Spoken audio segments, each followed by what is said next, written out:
Perkenalkan, nama saya Satria Manaputra, NIM 123140088 dari mata kuliah Metodologi Penelitian kelas RD.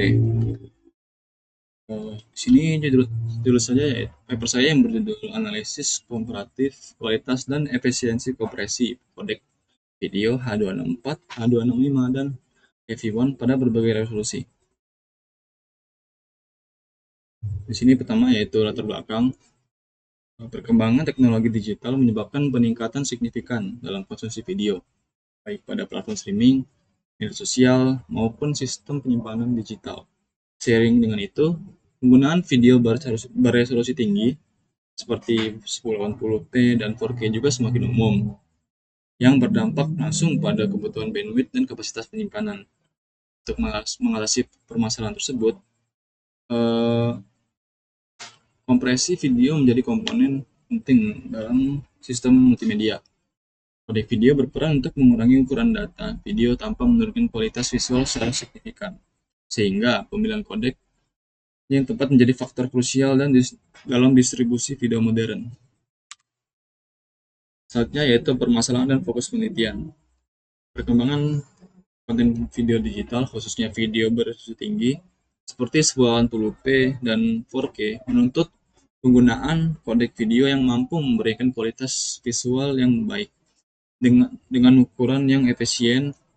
Kodek kodek H264 masih banyak digunakan karena kompatibilitas yang luas, namun efisiensi operasinya mulai menunjukkan keterbatasan pada resolusi tinggi.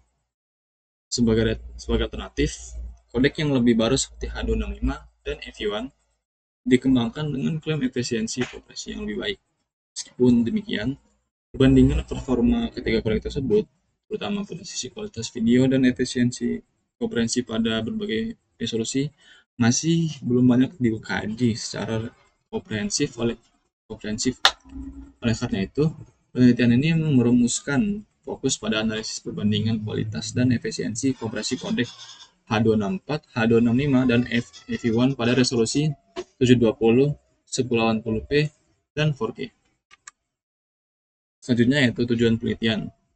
Penelitian ini bertujuan untuk melakukan pengukuran dan perbandingan kualitas video hasil kompresi dari kodek H264, H265, dan AV1 menggunakan metrik objektif. Dengan pendekatan ini, visual dapat dianalisis secara terukur dan konsisten. Selain itu, penelitian ini juga bertujuan untuk menganalisis efisiensi kompresi yang dihasilkan oleh masing-masing kodek. Hasil dari penelitian ini diharapkan dapat membantu menentukan kodek video yang memberikan trade-off terbaik pada kualitas video dan ukuran data pada berbagai tingkat resolusi. Selanjutnya yaitu batasan penelitian. Agar penelitian tetap berfokus, ruang lingkup penelitian ini dibatasi pada 3 kodek video, yaitu H264, H265, dan AV1. Pengujian dilakukan pada resolusi standar yang umum digunakan, yaitu 720p, 1080p, dan 4K. Evaluasi kualitas video dilakukan menggunakan metrik objektif seperti PSNR, PSIM, dan VMIF, tanpa melibatkan pengujian subjektif berbasis persepsi manusia. Selain itu, penelitian ini tidak membahas aspek kecepatan encoding dan decoding, serta kompatibilitas perangkat keras secara mendetail. Selanjutnya yaitu tinjauan pustaka singkat.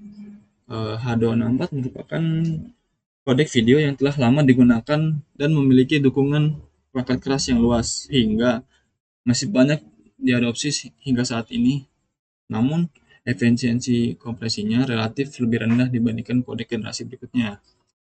H265 dikembangkan untuk meningkatkan efisiensi kompresi, khususnya pada video beresolusi tinggi dengan kemampuan penghematan bitrate yang lebih baik. Sementara itu, AV1 merupakan kodek open source yang menawarkan efisiensi paling tinggi, meskipun memiliki kompleksitas proses encoding yang lebih besar. Selanjutnya yaitu metodologi penelitian. Penelitian ini menggunakan metode eksperimen dengan melakukan encoding video menggunakan H264 H265, dan AV1. Proses encoding dilakukan pada beberapa resolusi yang berbeda. Kemudian hasilnya dianalisis berdasarkan kualitas video dan efisiensi operasi menggunakan metrik yang telah ditentukan. Selanjutnya di sini ada diagram, yaitu di sini pertama-tama saya melakukan dataset selection, yaitu pemilihan dataset video. Contoh saja seperti Netflix. Selanjutnya videonya saya encode menggunakan H264, H265, dan AV1. Setelah saya encoding, selanjutnya saya evaluasi menggunakan metrik, yaitu PSNR, SIM, dan VMAF. Setelah itu setelah itu result analis, yaitu saya menganalisis masing-masing dari encoding tersebut, yaitu H265 dan AV1. Untuk analisis ini dilakukan untuk mendapatkan perbandingan masing-masing performa dari encoding tersebut. Selanjutnya yaitu hasil dan manfaat. Penelitian ini diharapkan menghasilkan gambaran perbandingan performa pada video H264, H265, dan AV1 dari sisi kualitas video dan efisiensi kompresi pada berbagai resolusi. Hasil analisis tersebut akan menunjukkan karakteristik masing-masing kodek dalam menjaga kualitas visual terhadap ukuran data yang dihasilkan. Selain itu, penelitian ini diharapkan dapat memberikan rekomendasi pemilihan kode video yang sesuai untuk kebutuhan tertentu, khususnya pada sistem penyimpanan dan distribusi video. Dengan adanya hasil ini, penelitian dapat menjadi referensi awal bagi pengembang maupun peneliti dalam menentukan kode video yang optimal berdasarkan resolusi dan kebutuhan aplikasi. Baik, mungkin hanya segitu yang dapat saya sampaikan. Lebih dan kurangnya saya mohon maaf. Saya akhiri. Terima kasih.